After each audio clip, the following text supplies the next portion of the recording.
Shadow Home Secretary Chris Philp. Thank you, Madam Deputy Speaker, and I thank the Home Secretary for advance sight of her statement, not that it was necessary given the extensive leaks and pre-briefing. Now, the Prime Minister claimed this morning that all of a sudden he wants to control immigration. I must say that came to me as something of a surprise. The Prime Minister seems to have undergone a miraculous conversion. He has apparently repudiated everything he has ever believed. Or perhaps the Prime Minister is doing what he always does, saying whatever he thinks people want to hear at any given point in time. Perhaps the Prime Minister sees his minus 36% approval ratings, and this paper is his desperate response. Because, Madam Deputy Speaker, we know what the Prime Minister really thinks about immigration because he has often told us. The Prime Minister once described immigration law and border control as racist. He signed a letter opposing the deportation of dangerous foreign criminals, including murderers and rapists.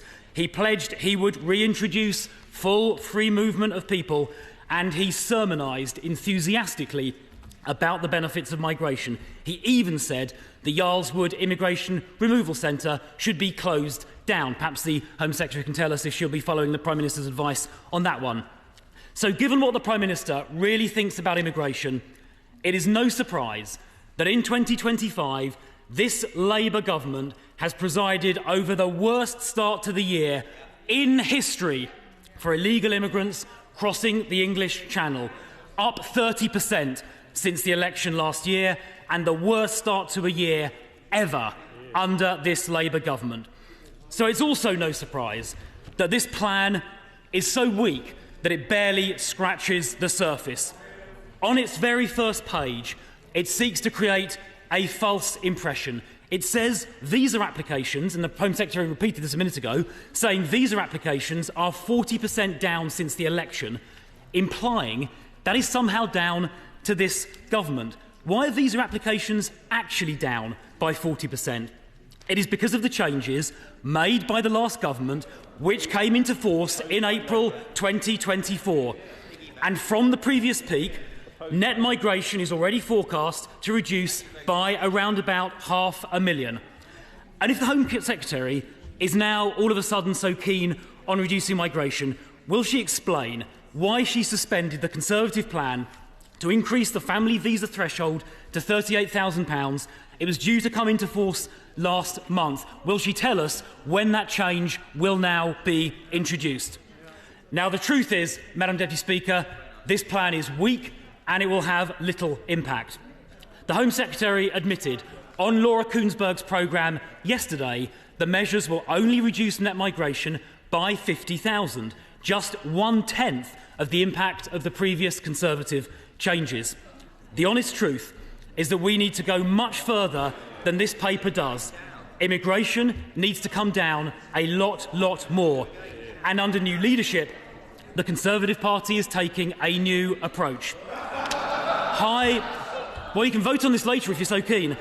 High immigration has put pressure on housing. It has put pressure on public services, on social cohesion and on the economy. Because mass low-wage, low-skill migration actually undermines our economy's productivity and costs other taxpayers money, because low-wage migrants consume services which cost the Exchequer more than they pay in tax, particularly where there are dependents. So we need to go much further, and that is why later today the House will vote on 2 Conservative proposals as amendments to the Borders Bill, which I can see members opposite are very excited about the prospect of doing. The first of those amendments will create a binding annual cap on migration to be set and voted on democratically by this Parliament.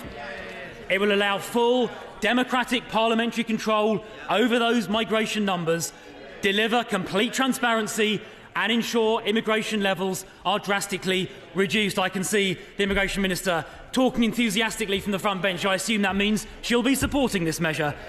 And, Madam Deputy Speaker, secondly, we will vote on an amendment to repeal the Human Rights Act from all immigration matters.